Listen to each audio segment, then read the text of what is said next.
Greetings. Now I can predict the future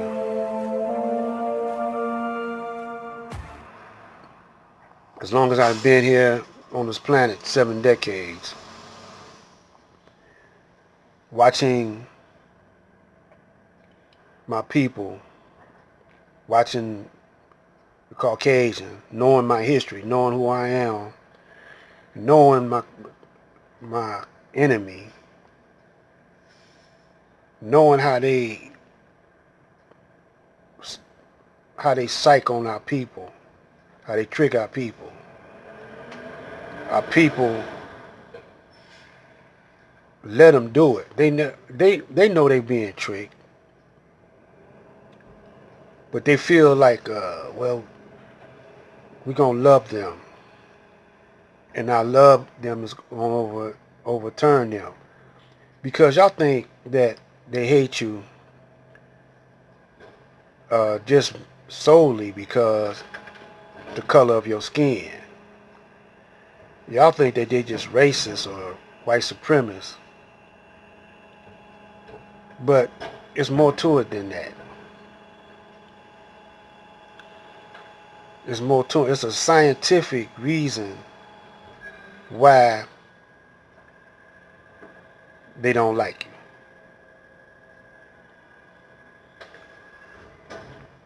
Because really, they're not the so-called alpha males. That's a Greek terminology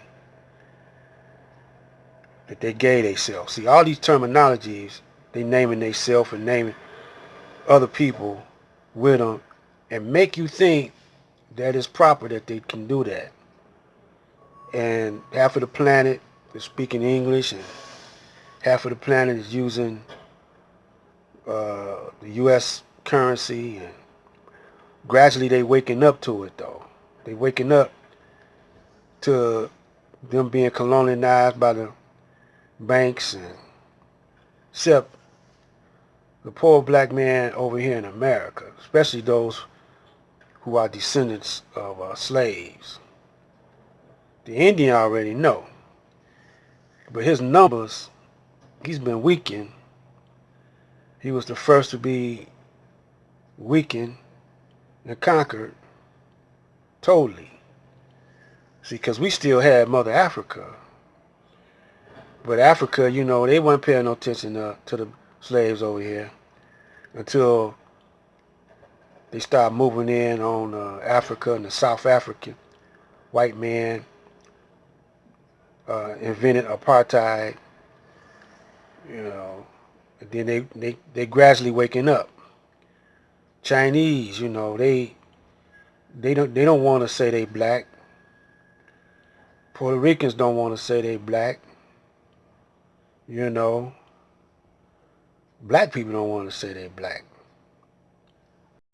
You know, they want to say everything. They want to say in the Indians. I done heard Indians say they black. I done heard Gaddafi say that his people, he could trace his ancestry to Indians, and they black. And when you look at him, he do look like an Indian, or, you know, or a Mexican or something. But y'all say he Arab. But see, y'all don't know the meaning of Arab. See, Arabs is a transit word meaning one who dwells in the desert. Like a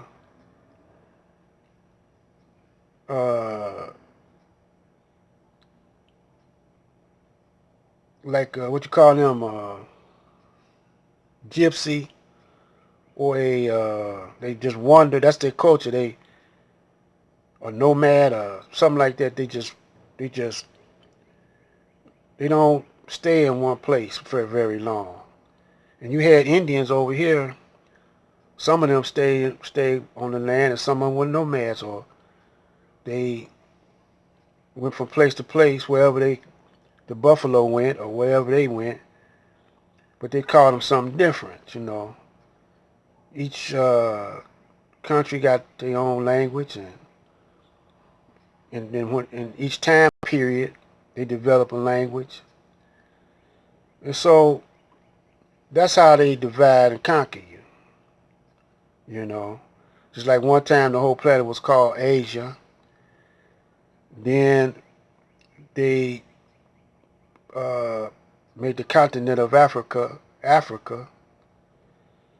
and then they sectioned that off, and they divided the Middle East from Africa, and they trying to divide Egypt, say Egypt ain't part of Africa, and they're saying that the original inhabitants of Egypt, which was Kemet, were white. See, we listening to the Caucasian because he's in control. But the thing is, we let him be in control.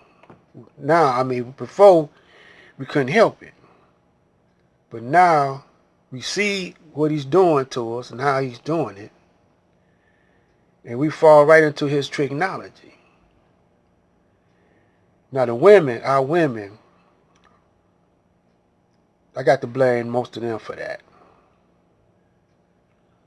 I blame the brothers, but brothers are being raised by women. Women, uh, when they make babies, they have girls and they have boys. The boys are to be raised one kind of way, and the girls are to be raised another. But see, the Caucasian women, she want to be raised equal to her man, because most of the Caucasians' nature is different from the black man's nature. I'm not gonna go into that because I don't want YouTube to cut this video. But the black woman is in love with the Caucasian male because he's in control. He's dominating. Even though she may be with her brother, she think white man is gorgeous. If they didn't think that white people were more beautiful than black people, they wouldn't be all of them wearing long wigs, blonde, coloring their hair blonde, red, wearing makeup and wanting to be like them. So they raised their boys to be subservient to the white man. They don't raise their boys to be kings, queens, Superman, nothing like that. They raise them to be a slave.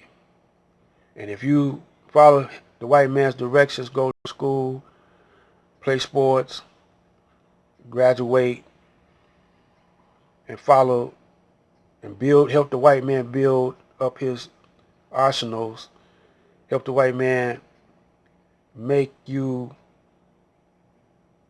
his slave in another kind of way mentally, then they feel like, oh, I'm comfortable. Now you can make that dollar and I can give it right back to him, the white man, my man.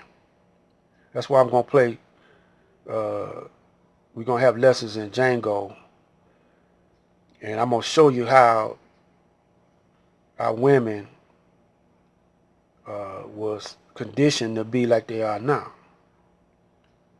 And they raised they boys,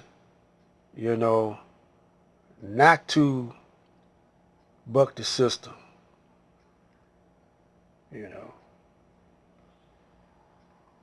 Now, most of the black women are single parents, and a lot of black brothers in jail for domestic violence. Because the black man, he don't have no one to, as an example to how to live over here in America, except the white man. So he get his lead from the movies, television shows, uh, sports, you know, entertainment. So the white man has raised him. But we secondary. So when Master Farad came and raised up Elijah, and Elijah raised up the FOI, some brothers got jealous or envious or got even angry because the FOI, the Nation of Islam, wasn't accepting the white man to be in control of him or his rulers. And they was raising up warriors and men's soldiers that didn't, I ain't gonna, this was the attitude. I don't mess with you, you don't mess with me. If you don't start nothing, it won't be nothing. But if you start it, I'm gonna finish it. That was the FOI's attitude. Y'all don't like a black man to be like that. No, we can't do it like that. We got to do it different. We got to blend in with the system and change it through the system. You can't change it through the system because they made this system and they ain't going to change it for you and nobody else. They just going to trick you into believing that they going to change it. But that's so you could push them up further. So, separate, get you a system of your own. You can do it. Ain't nothing they can do. If you refuse not to work for him no more and start working for yourself, doing for yourself, ain't nothing he can do about it. Believe it or not. The Nation of Islam was like that before they brought them hypocrites and spies in and brought it down. But that was after Elijah Muhammad passed away. Keep on listening, keep on watching. You'll understand eventually.